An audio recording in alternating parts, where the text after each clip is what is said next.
दोस्तों, human online पर आपका स्वागत है। ह्यूमन ऑनलाइन ये एक ऐसा मंच है जो दुनिया में मानवता के मूल्य, सद्भावना के मूल्यों का प्रसार करना चाहता है।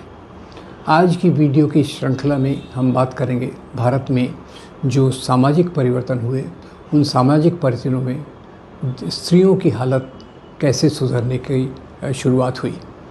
पिछले वीडियो में हमने बात की थी कि दलितों के हालत के लिए कैसे ज्योतिराव फुले ने पूरे संघर्ष किए, और उसमें हमने थोड़ा सा उल्लेख किया था कि स्त्रियों की भी हालत कितनी ख़राब थी। तो ज्योतिराव फुले ने जो काम शुरू किया, उसी काम के साथ उनकी पत्नी भी जुड़ गई।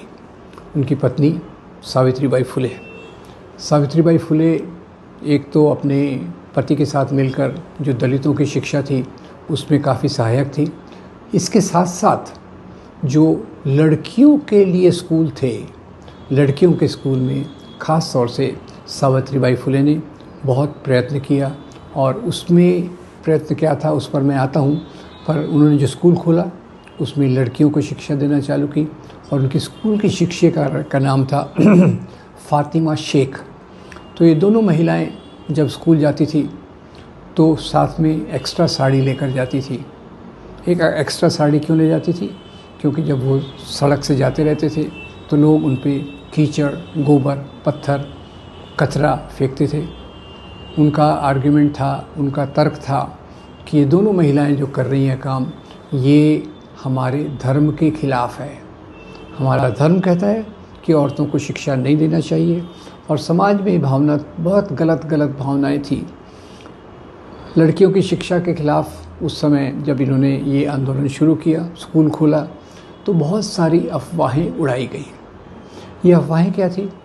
अफवाहें थी कि भाई ये लड़की अगर पढ़ना लिखना सीख जाएगी, किसी को प्रेम पत्र लिखेगी, उसके साथ भाग जाएगी, एक अफवाह। दूसरी अफवाह कि भाई ये लड़की अगर पढ़ लिख लेगी तो जल्दी विधवा हो जाएगी। खैर, अफवाहें तो अफवाहें होती हैं, उसमें कोई सच्चाई नहीं थी। और सच्चाई के आधार पे क्योंकि सावित्रीबाई फुले टिकी रही, तो ये उनका आंदोलन आगे चलता रहा, और स्त्रियों की शिक्षा ये भारत में एक बहुत बड़े पैमाने पर बाद में कई लोगों ने शुरू किया। और इस शिक्षा के कारण जो समाज में परिवर्तन आए, उसके कारण बहुत सारी महिला विदुषियाँ भी निकली। उन्होंने बड़ी बड़ी पढ़ाई करके कोई डॉक्टर बनी, कोई प्रोफेसर और दूसरी प्रकार की चीज़ों के लिए इन्होंने बहुत बड़ी कोशिश की। और इस कोशिश का परिणाम ये था कि आज़ादी के आंदोलन में भी कमला देवी चट्टोपाध्याय, अरुणा आसफ़ अली और बहुत सारी महिलाओं ने सक्रियता से योगदान दिया।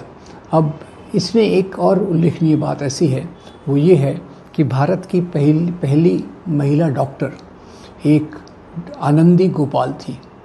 आनंदी गोपाल को एक्चुअली वास्तव में उनके जो हस्बैंड थे, पति थे, वो काफ़ी उनके काम से सहानुभूति रखते थे। उनको उन्होंने प्रेरित किया कि आप पढ़िए, आगे चलिए, और उसके मेहनत के कारण वो डॉक्टर बन सकी, और उन्होंने बाद में समाज सेवा का काम किया। इसी प्रकार की पंडिता रमाबाई और बहुत सारी महिलाएं ऐसी हुई जिन्होंने समाज में शिक्षा को बहुत महत्व दिया, और ये समाज में शिक्षा को महत्व के कारण बाद में सामाजिक आंदोलन में, राष्ट्रीय आंदोलन में महिलाओं ने बड़े तरीके पर भाग लिया। सांप्रदायिक संगठनों को छोड़ें तो बाकी जो भी संगठन थे जो स्वतंत्रता, समता, बंधुता, न्याय में मानते थे, उन संगठनों में ये महिलाएं बड़े महत्वपूर्ण जोश से जुड़ी रहीं। इसी के साथ साथ एक और बता दूं कि सावित्रीबाई फुले कविताएं भी लिखती थी। उनकी एक पुस्तक का नाम है काव्य फुले, और उन्होंने एक और लिखा था स्त्री पुरुष तुलना। ताराबाई शिंदे ने वो लिखा था।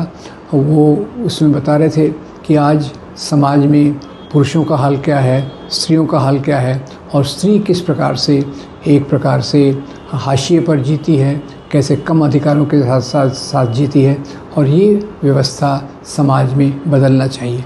तो इस प्रकार की चीज़ें, जैसे ताराबाई शिंदे का मैंने उल्लेख किया, और भी बहुत सारी महिलाएं समाज में आकर इस प्रकार के काम में जुड़ गई, और भारत में महिलाओं की शिक्षा का एक महत्वपूर्ण शुरुआत हुई। आज हम भारत में देखते हैं कि कई जगहों पे तो महिलाओं की शिक्षा काफ़ी उच्च स्तर पे पहुंच गई है। कहीं कहीं महिलाओं में शिक्षा का प्रमाण पुरुषों से भी ज़्यादा है और उच्च शिक्षा में भी वो बहुत बड़े बड़े अचीवमेंट्स कर रही हैं, जो एक महत्व की बात है। क्योंकि जब तक पूरा समाज शिक्षित नहीं होता तब तक हमारे समाज को विकसित कहना गलत होगा। और इसमें जो सावित्रीबाई फुले थी, सावित्रीबाई फुले ने बाद में पूना में प्लेग हुआ और उनकी कोई संतान नहीं थी। उन्होंने एक लड़के को गोद लिया जो डॉक्टर बना। उसके साथ मिलकर पूना की प्लेग के लिए सावित्रीबाई फुले ने बहुत महत्वपूर्ण काम किया और इस काम के चलते सावित्रीबाई फुले का नाम भारत के इतिहास में स्त्रियों के आंदोलन में एक बहुत ऊंचा स्थान रखता है। और कई लोग तो यहाँ कहते हैं कि सावित्रीबाई फुले के जन्मदिन को शिक्षक दिवस के रूप में मनाया जाना चाहिए, क्योंकि वो भी एक शिक्षिका थी जिन्होंने समाज में बहुत बड़े आंदोलन का साथ दिया। फिर सावित्रीबाई फुले ने अपने पति के साथ, ज्योतिराव फुले के साथ मिलकर भी पूरा योगदान दिया। उनकी पहले मृत्यु हो गई ज्योतिराव फुले की। सावित्रीबाई फुले बाद में भी रहकर इन्होंने इस काम को आगे लगाया। इसी के साथ साथ जोड़ दूँ कि बाबा साहब आम्बेडकर ने भी इस परंपरा को महत्व दिया और दक्षिण भारत में पेरियार रामास्वामी ने स्त्री अधिकारों को बहुत महत्व दिया और उन्होंने जो सेल्फ रिस्पेक्ट मूवमेंट चलाया वो एक तरफ तो जातिवाद के खिलाफ था, दूसरी तरफ से स्त्रियों के बराबरी के अधिकार के लिए था। रामास्वामी जो थे पेरियार के रूप में ज़्यादा जाने जाते हैं। स्त्रियों के उत्थान के लिए, स्त्रियों की बराबरी के लिए उन्होंने अपने समाज में काफ़ी महत्वपूर्ण काम किए, जिनके लिए उनको एक उचित स्थान मिलना चाहिए। वो आजकल पूरे देश के लोग उनका जो योगदान है स्त्रियों की शिक्षा में, वो काफ़ी उसको पहचान रहे हैं। तो इसमें यही कहा जा सकता है, ये वो आंदोलन थे जिसके कारण भारत में जब आज़ादी मिली तो हमारे मंत्रिमंडल में राजकुमारी कौर नाम की डॉक्टर थी, जो महात्मा गांधी की भी सेवा करती थी और बाद में वो मंत्री बनकर स्वास्थ्य मंत्रालय देखकर उन्होंने बहुत ये काम किया। बाद में चल के तो खैर भारत में हमने ये भी देखा कि महिलाएं राजनीतिक क्षेत्र में भी बहुत आगे आई हैं। और जहाँ तक विज्ञान का सवाल है, इंफॉर्मेशन टेक्नोलॉजी का सवाल है और बायोलॉजी, मेडिकल साइंस और स्कूलों में टीचर्स की संख्या में स्त्रियों की संख्या बहुत भारी है।